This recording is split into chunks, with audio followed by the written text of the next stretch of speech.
пътят на своите съотборници. Спектакълът, но този много.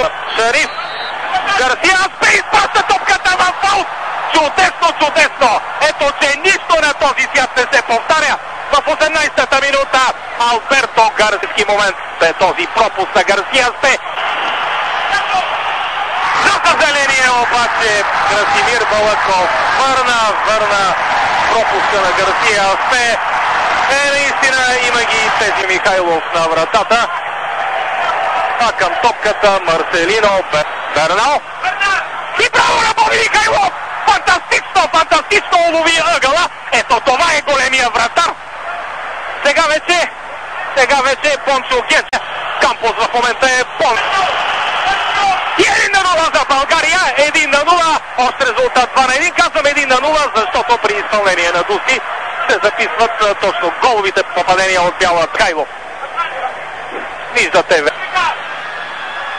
този фантастичен, този невероятен Боби Михайлов поставя мексиканците за втори пореден път на колене. Браво, Боби!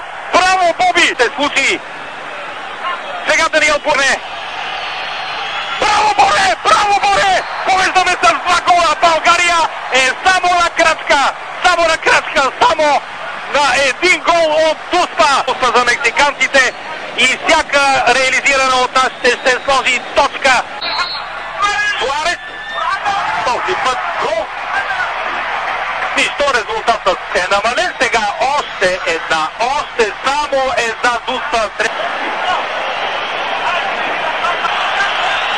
И България е четвъртфинал на световно първенство. Безапелационно, невероятно точно. Йордан Лесков погреба всички мексикански надежди. Радвайте се, българи! Радвайте се, защото това е най-големият момент в историята на българския футбол. Нашият национален